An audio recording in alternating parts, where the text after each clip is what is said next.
Today I'm going to be taking a look at the Emax Nanohawk X. Now, you may have seen my review of the Nanohawk on the channel previously and be thinking, well, what's different about this one? Well, the Nanohawk original was meant for flying indoors. Even though you could fly outdoors, it had prop protectors on it.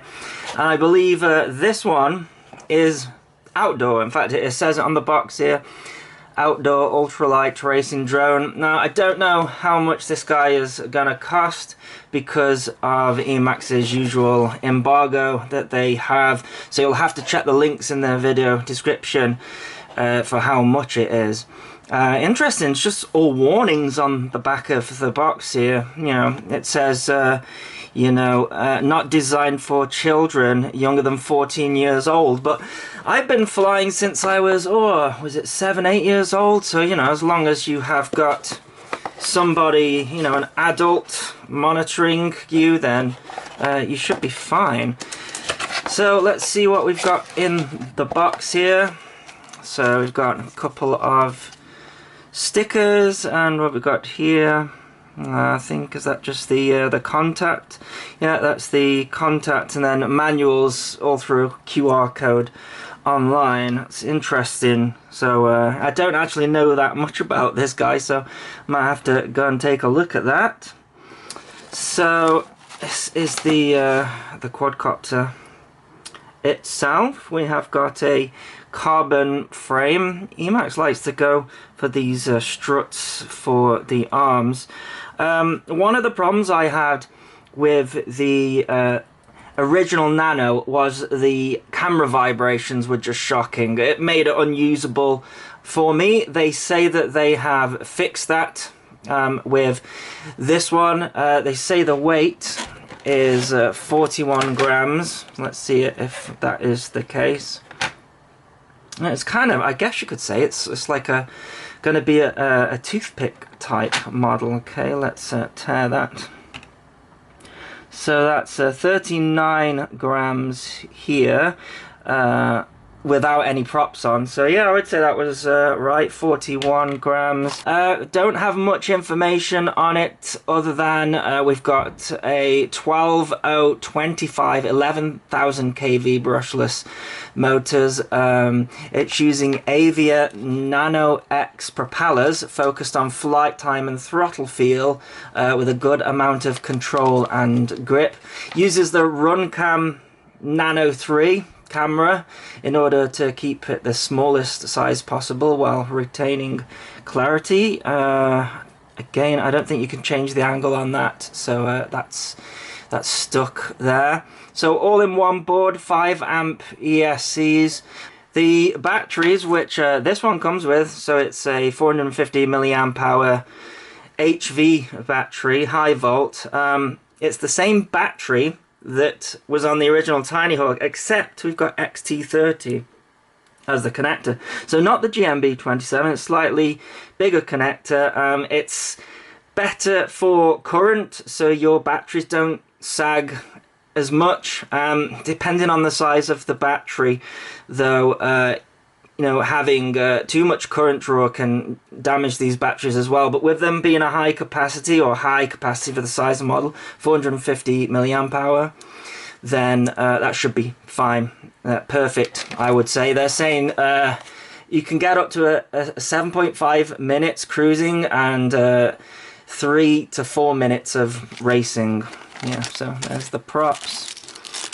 Yeah, we've got some spare rubber bands, and that is going to be, yeah, because they're running tight, so your battery's just going to go under there.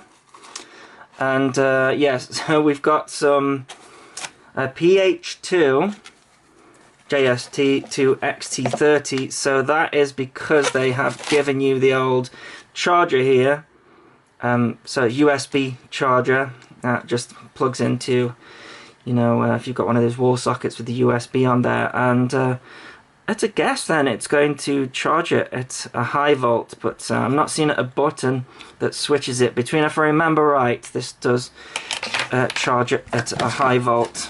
Yeah, and so we've got another one in there as well. So Yeah, I've actually only got one battery in my kit, so I would imagine, I would hope that you can, you know, get like a fly more combo or something like that, because one battery, all of this, yeah, you're going to be like maybe an hour between flights. So we got plastic canopy on here. It feels fairly rugged. I mean, it's so lightweight anyways. I'd be surprised if any of this broke.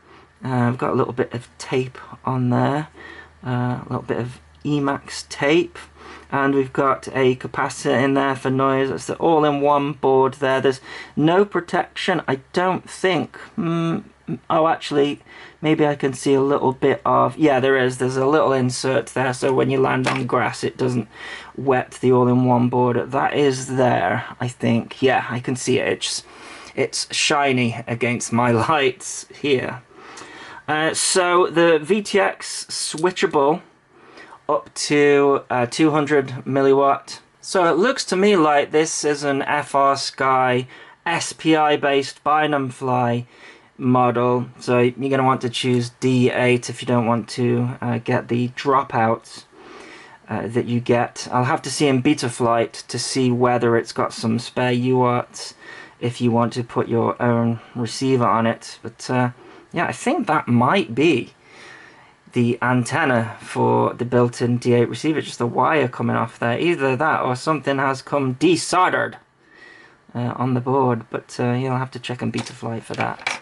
So the props are 3 inches, I guess they are the push-on kind, and we've got some screws and a little screwdriver to put those on as well. So we do have a spare UART if you want to add your own receiver, so that's cool. This is going to be running on SPI, TBS for the smart audio. We've got props in configuration. Let's see, D-Shot 300. Does not look like we have got any of the RPM filtering. Arming set to 180, 8K, 8K. Set to FrSky D, which is really the only one you can use if, you know, unless you want to get dropouts.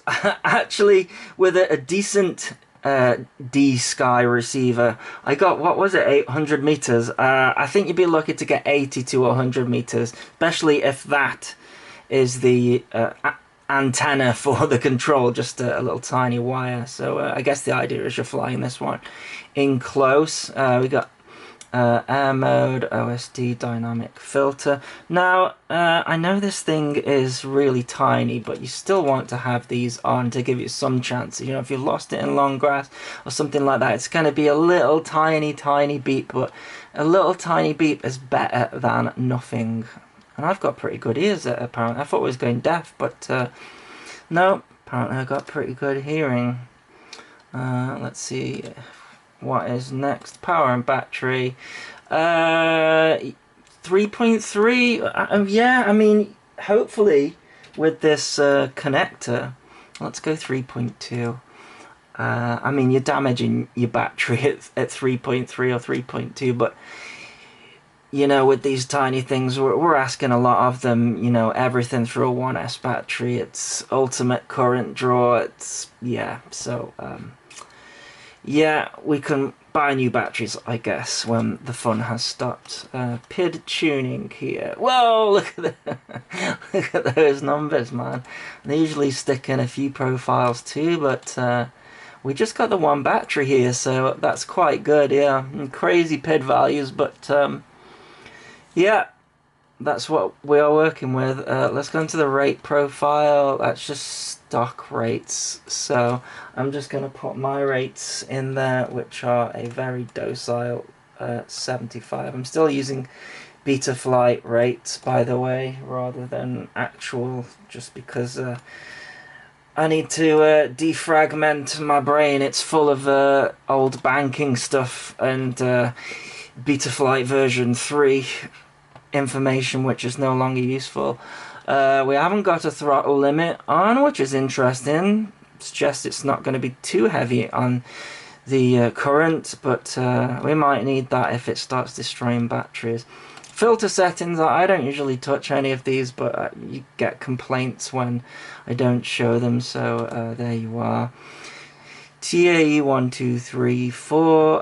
Want the RSSI disabled because when you've got an SPI receiver, it will just feed through anyway, so that's fine. This is my personal preference for my controller, 5 to 6, 7 on the deadband in the center modes.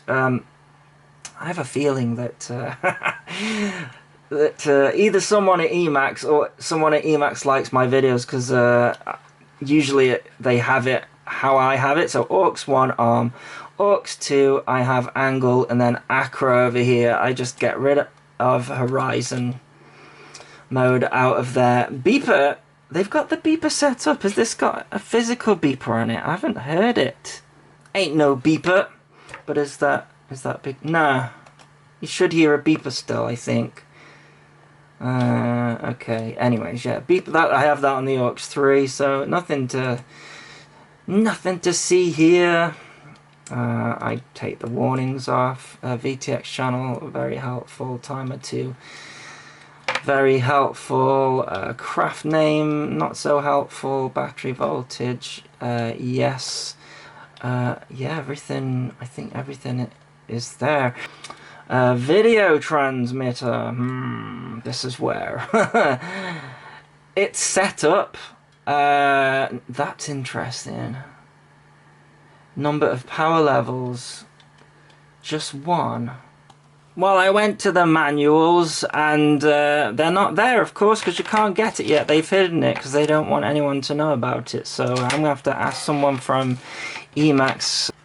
So if we do 3 there, and that goes 0, that goes 1, that goes 2, then we're just going to do 100, 200, save. Right, so I've just spoken to Emax and they say that I have got like a test Betaflight firmware on there, and the ones that get shipped out will have the proper VTX table.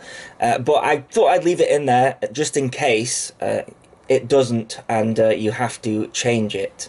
You'll need to unlock the VTX as well because it comes locked to 25 milliwatts and some of the channels are locked out as well for legal reasons. And the way that you do that is it is just a press on the VTX and then you plug your LiPo in, and doing that each time will either lock or unlock it. You don't have to do it every time, you just have to do it the once. Alrighty, let's have a look how much it weighs. We've got the props on. I don't think I'm going to bother with the screws. They're a really tight fit, famous last words. 42.6 grams, close enough. Then with the battery, 55.4 grams. So yeah, this might be a little fun one to fly outside, especially if they fix the camera and we have plenty of power. So let's go and see. Alrighty, let's go for a line of sight flight with this fella today. It's incredibly windy, not really what it's designed for. The thing is silent. It cannot be heard over the wind. Let's see how it performs in this horrible weather.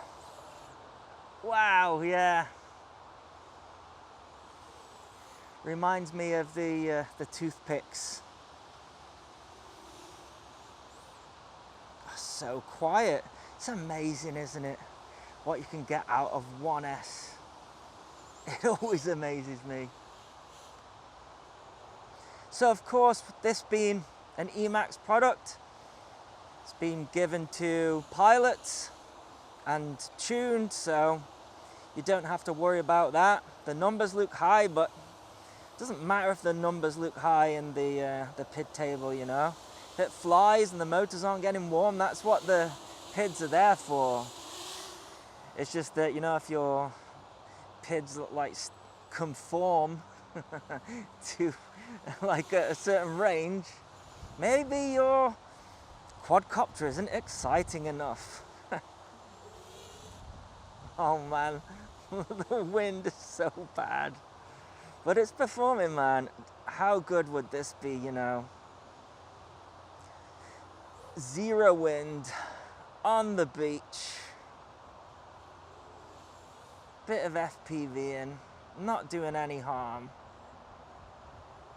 Let's go for another full punch out. You see, it shocks me because the thing's so light, so it just moves so quick, you know? Back in the day, some like, you know, proper powerful 3-inch models, they wouldn't accelerate as quick as that because obviously got the weight. This thing's just straight up. But having to be very nimble on the sticks actually.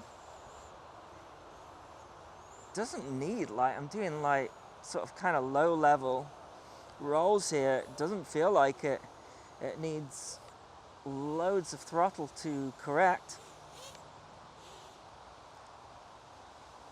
So yeah, it's a thumbs up from me, especially as you were 1S, you know, not so long ago. You would not dream of trying to fly anything 1S in this. Good old British summer, eh? It was looking good, and then they start naming storms and you're like, oh, it's over. We had like, you know, 2 days, a heat wave, 2 days. Oh man, I am really enjoying flying this thing. I really hope they fix the camera thing. You know, this would be a great one to take, like, dare I say it, I'm going on a little short break soon, holiday destination, and I want it to be drone free, but oh man, I'm so tempted to take this thing. Not sure you would fly it indoors, so that's the battery gone, so the battery just dies quick. But line of sight, the tune, yeah, I'm happy with that.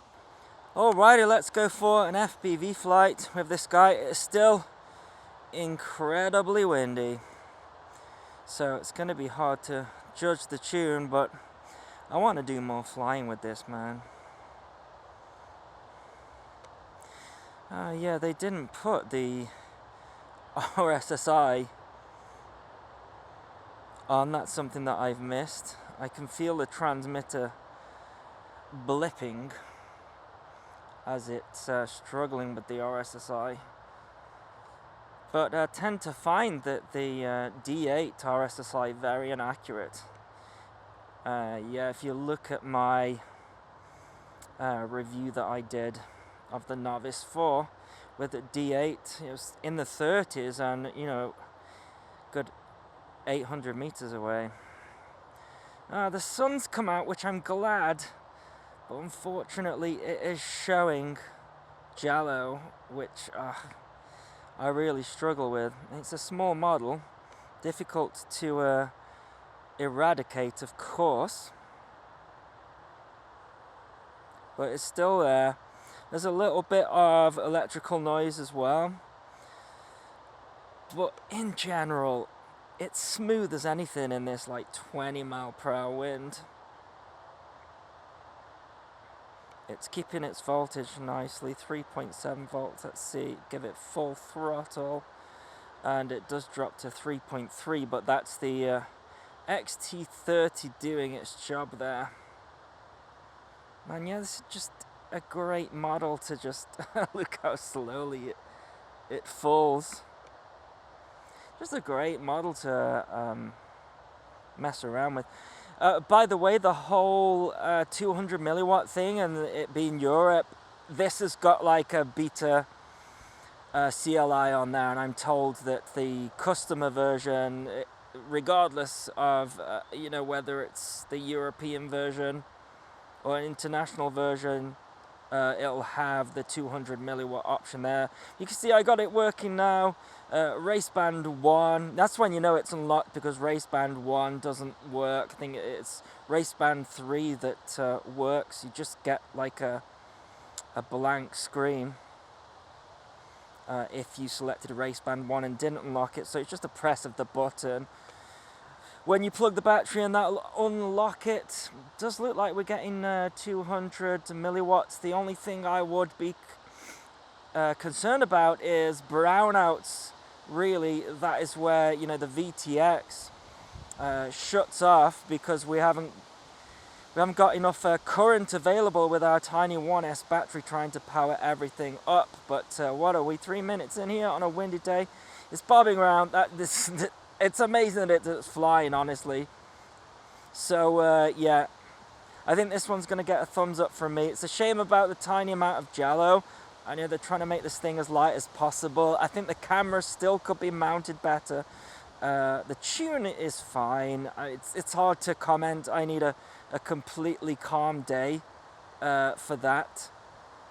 Yeah, the range is fine.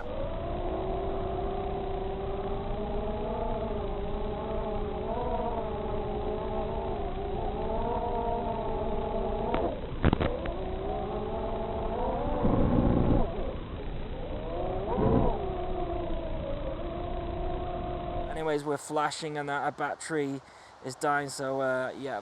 Oh no, that's the brownout I talked about. Okay. Well, you see, I've got my beeper, so I'll go and try and find it. But there you go. Yeah, it does brown out as the voltage gets low, but that's too low, really. So yeah, all in all, I think it's a cool thing. Can we hear the motors going? Wrong one. No, I think it's it's just powered off. It's just reset. That is my review of the Emax Nanohawk X outside flying thing. Don't know how much it's gonna cost. If you want one, link in the video description probably. I haven't got that yet, so hopefully that'll be there. As always, thanks so much for watching. Please continue to subscribe. Cheers.